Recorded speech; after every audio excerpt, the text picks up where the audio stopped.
Baik anak-anak ustazah, sekarang kita masuk ke subtema 2, pembelajaran 1, 2, dan 3. Mohon disimak dan diperhatikan ya anak-anak ustazah. Tapi sebelum kita memulai, ada baiknya kita membaca Bismillahirrahmanirrahim. Nah, anak-anak ustazah, silahkan perhatikan gambar A dan gambar B itu adalah daerah yang subur, sedangkan gambar B adalah daerah yang gersang. Nah, tahukah anak-anak ustazah semuanya bahwa gambar A dapat berubah menjadi lingkungan seperti gambar B? Hal tersebut dapat terjadi jika kita tidak menjaga lingkungan, misalnya dengan melakukan penebangan hutan secara liar, sehingga menyebabkan hilangnya cadangan air di tanah hingga diakibatkan tidak adanya daerah peresapan air. Begitupun sebaliknya, jika lingkungan seperti gambar B dapat berubah menjadi lingkungan seperti gambar anak. Hal tersebut dapat kita lakukan dengan cara reboisasi dan selalu menjaga kelestarian hutan yang selalu menjadi daerah peresapan air utama. Perubahan lingkungan terjadi karena faktor alam dan kegiatan manusia. Ada perubahan yang menguntungkan dan ada juga perubahan yang merugikan. Apa sajakah itu? Nah, anak-anak ustazah, apa saja yang dapat merugikan dan yang menguntungkan? Coba perhatikan di sini siklus air tanah. Proses siklus air menyebabkan air bergerak meninggalkan tanah ke udara. Selanjutnya air turun lagi ke tanah dalam bentuk air hujan. Air yang turun ke tanah ini ada yang masuk ke sungai. Aliran air di sungai ini akan terkumpul kembali di laut. Selain masuk ke sungai dan mengalir ke laut, ada juga air yang mengenang membentuk danau. Selanjutnya, air yang turun ke tanah ada yang masuk dan bergerak ke dalam tanah melalui celah-celah dan pori-pori tanah serta batuan. Air yang masuk ke dalam tanah ini kemudian menjadi cadangan air atau sumber air. Air cadangan akan selalu ada apabila daerah peresapan air selalu tersedia. Daerah peresapan air terdapat di hutan-hutan.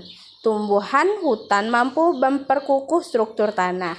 Saat hujan turun, air tidak langsung hanyut, tetapi air akan terserap dan tersimpan di dalam tanah. Air yang tersimpan dalam tanah akan menjadi air tanah. Air akan lebih mudah meresap jika terbentuk banyaknya tumbuhan. Air yang meresap akan diserap oleh akar tumbuhan tersebut. Adanya air dan akar di dalam tanah menyebabkan struktur tanah menjadi kukuh dan tidak mudah longsor. Nah, hutan menjadi ketersediaan air. Dan hutan yang banyak gundul akibat penebangan liar. Selanjutnya, selain penebangan, hutan dapat rusak akibat pembakaran. Pepohonan di hutan ditebang atau dibakar dengan alasan tertentu seperti untuk membuka lahan pertanian, perumahan, dan industri. Kegiatan-kegiatan ini dapat mengurangi kemampuan tanah dalam menyimpan air. Akibatnya, pada saat hujan terjadi banjir dan pada saat kemarau banyak yang mengalami kekeringan. Selanjutnya, pembangunan jalan yang menggunakan aspal atau beton dapat menghalangi meresapnya air hujan ke dalam tanah. Akibatnya, pada saat hujan air tidak dapat meresap ke dalam tanah. Hal ini menyebabkan terjadinya banjir dan air mengenangi jalan-jalan. Nah, apakah akibatnya jika daerah resapan air semakin berkurang? Apabila daerah resapan air semakin berkurang, cadangan air di bumi ini semakin menipis. Hal ini dapat mengakibatkan sungai-sungai dan danau menjadi kering. Keringnya sungai dan danau menyebabkan proses penguapan semakin menurun. Menurunnya proses penguapan ini menyebabkan berkurangnya pengendapan titik-titik di air awan. Keadaan ini tentu mengurangi terjadinya hujan ya nak. Siklus air tanah. Peristiwa yang pertama, air bergerak meninggalkan tanah ke udara. Selanjutnya air turun lagi ke tanah dalam membentuk air hujan.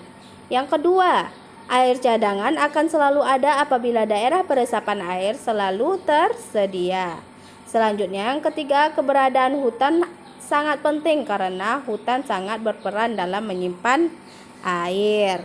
Nah, itu dia ya nak, siklus air di dalam tanah.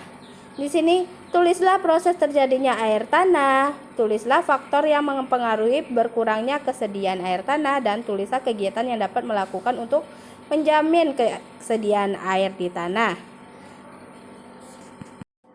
Proses terjadinya air tanah. Air bergerak meninggalkan tanah ke udara melalui proses penguapan. Selanjutnya air turun lagi ke tanah dalam bentuk air hujan. Air yang turun ke tanah ada yang masuk dan bergerak dalam tanah melalui celah-celah dan pori-pori tanah serta batuan. Air yang masuk ke dalam tanah ini kemudian menjadi air cadangan atau sumber air. Faktor-faktor yang mempengaruhi ketersediaan air tanah. Yang pertama, kegiatan membuka lahan pertanian, perumahan, atau industri dapat mengurangi kemampuan tanah dalam menyimpan air. Yang kedua, membangun jalan yang menggunakan aspal atau beton dapat menghalangi peresapannya air hujan ke dalam tanah. Yang selanjutnya, berkurangnya daerah resapan air mengakibatkan cadangan air bumi semakin menipis.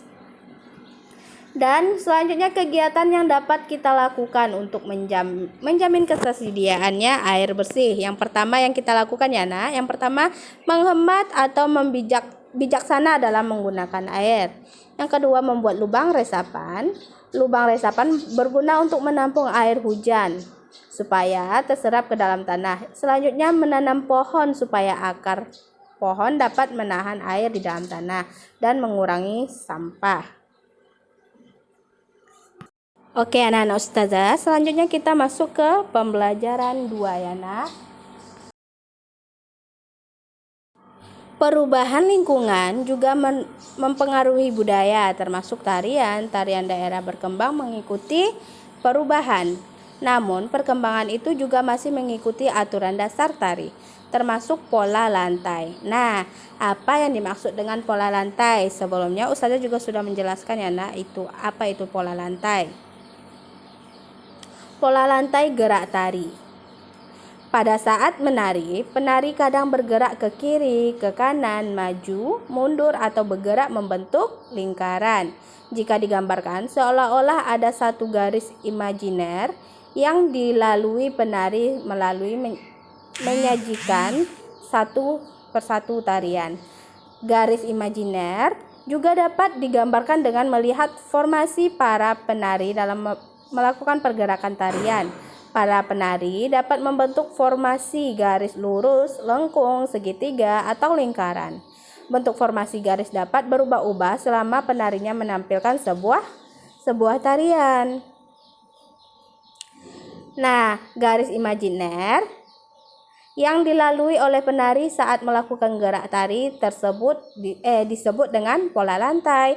Pola lantai merupakan garis imajiner yang dibuat oleh formasi penari kelompok. Nah, di sini ada pola lantai lurus dan pola lantai garis lengkung. Yang lurus itu horizontal, diagonal, garis lurus ke depan, zigzag, segitiga, segi empat, dan segi lima. Sedangkan pola lantai garis lengkung,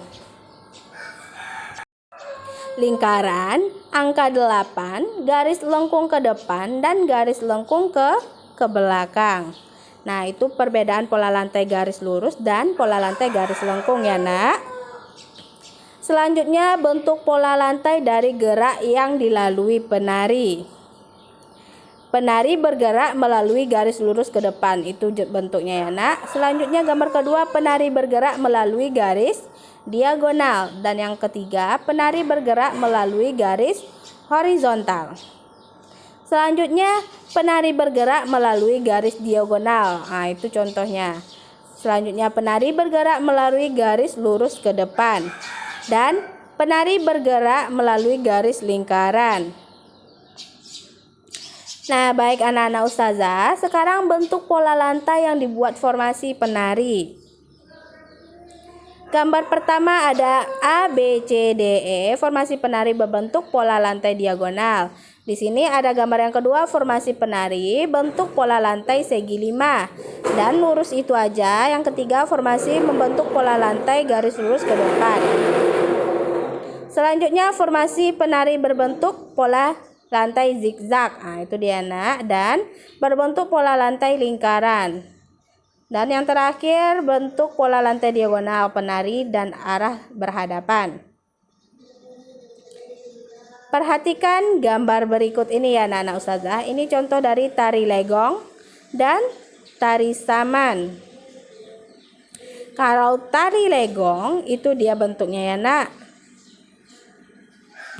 Dan itu bentuk tari saman, berderet ya nak, beda dengan tari yang pertama.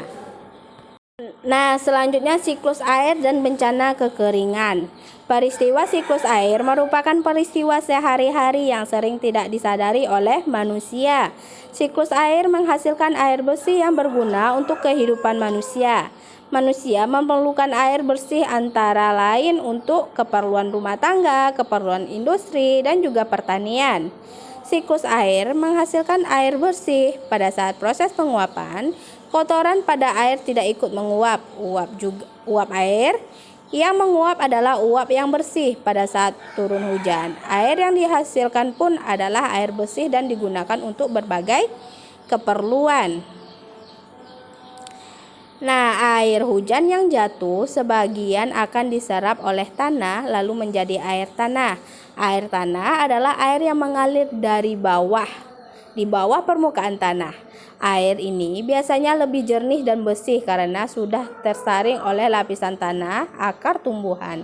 Untuk mendapatkan air tanah, manusia membuat sumur dengan cara menggali lubang. Nah, air hujan yang tidak terserap oleh tanah akan terus mengalir menjadi air permukaan. Lalu air itu menuju tempat yang lebih rendah seperti sungai, danau, dan air laut. Air permukaan adalah air hujan yang tidak dapat diserap oleh tanah sehingga mengalir di atas permukaan tanah dan kemudian menguap kembali. Air ini biasanya lebih kotor karena mengandung lumpur. Air ini juga biasanya membawa sebagai macam material dari proses erosi. Selanjutnya pembelajaran 3. Oke, baik anak-anak ustazahnya, di pembelajaran subtema 1 kemarin, antum telah mengetahui jenis-jenis usaha ekonomi. Ada usaha ekonomi yang memanfaatkan alam seperti pertanian, perikanan, dan perkebunan. Berbagai jenis usaha dapat dikelola sendiri atau berkelompok. Nah, apa saja jenis usaha yang dikelola sendiri? Mari sama-sama kita cari tahu ya, Nak. Jenis usaha ekonomi yang dikelola sendiri. Yang di sini maksudnya yaitu usaha yang dikelola sendiri disebut usaha perorangan. Usaha ekonomi ini memiliki modal terbatas dan biasanya dikelola secara sederhana. Yang pertama usaha pertanian, yang kedua ada perdagangan, usaha jasa, industri kecil. Sekarang kita masuk ke usaha pertanian. Sebagian besar usaha pertanian dikelola secara perorangan. Usaha ini memiliki modal terbatas. Lahan yang digarap petani biasanya terbatas. Lahan persawahan dan tanggalan. Namun ada juga usaha pertanian yang dilakukan secara besar-besaran. Nah, yang kedua usaha perdagangan. Usaha perdagangan secara perorangan biasanya berskala kecil dan sedang. Contoh usaha perdagangan antara lain yaitu pedagang asongan, pedagang keliling, pedagang kaki lima, pedagang di pasar, warung, dan toko kelontong. Dan yang ketiga yaitu usaha jasa. Nah, coba perhatikan anak-anak ustazah, usaha jasa perorangan di daerah sekitar antum. Coba sebutkan usaha jasa tersebut secara umum. Banyak usaha jasa yang dikelola secara perorangan. Contohnya usaha salon, fotokopi, bengkel, potong rambut, dan penjual pulsa. Dan yang keempat yaitu industri kecil. Sektor industri yang dikelola perorangan merupakan industri rumahan. Contoh industri rumahan antara lain usaha kerajinan tangan berupa pembuatan keramik, souvenir, tembikar, anyaman, dan mebel. Baik anak-anak ustazah, usaha masyarakat banyak dipengaruhi oleh kondisi geografis tempat tinggalnya. Sebagai contoh di Bali, keindahan alam dan keunikan budaya di Pulau Bali menjadikan industri pariwisata berkembang pesat. Akibatnya banyak jenis usaha yang dijasa di Bali. Tahukah antum keunikan budaya di Bali? Nah, di sini desa unik di Bali. Ustazah akan ceritakan sedikit tentang desa unik di Bali ya anak-anak ustazah. Mohon diperhatikan dan disimak. Di sini ada Desa Tenganan. Desa Tenganan terletak di Kecamatan Manggis, Kabupaten Karangasem di sebelah timur Pulau Bali. Desa Tenganan merupakan salah satu desa tertua di Bali. Masyarakat desa ini masih menjunjung tinggi nilai adat dan budaya. Desa Tenganan merupakan salah satu desa di Bali Aga atau desa asli suku Bali. Desa ini terkenal dengan kesederhanaannya. Yang kedua ada Desa Trunnya. Desa Trunnya terletak di pinggir Danau Batur, Kintamani, Kabupaten Bangli, Bali Utara. Keunikan desa ini adalah tradisi pemakamannya. Pada masyarakat Hindu Bali, jenazah orang meninggal akan dibakar atau disebut ngaben. Nah, ini dia ya, Nak. Namun di Desa Trunnya, jenazah orang meninggal hanya diletakkan di atas tanah dan di dalam gua, bahkan di atas pohon. Tradisi ini mereka sebut dengan istilah mepasa.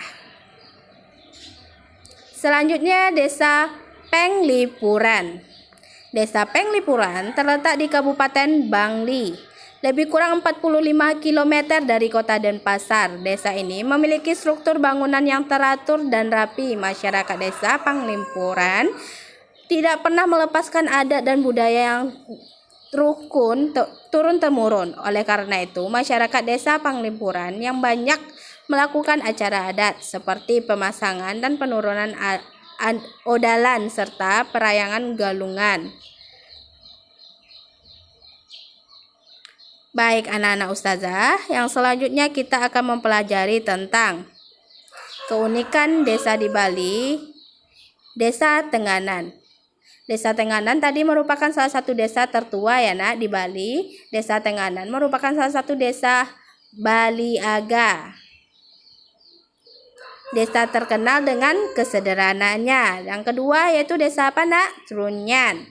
Desa Trunyan, jenazah orang meninggal hanya diletakkan di atas tanah dalam gua, bahkan di atas pohon. Tradisi ini mereka sebut dengan istilah mepasah. Dan yang ketiga apa tadi Nak? Desa Penglipuran.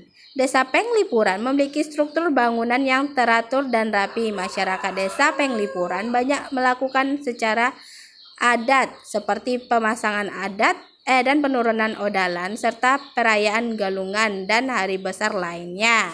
Nah, itu dia ringkasan dari keunikan tiga desa tadi ya Nak. Nah, mungkin hanya itu yang dapat Ustazah sampaikan di bab subtema 2, tema 8, pembelajaran 1, 2, dan 3. Untuk tugasnya akan Ustazah sampaikan di akhir video ya Nak. Assalamualaikum warahmatullahi wabarakatuh.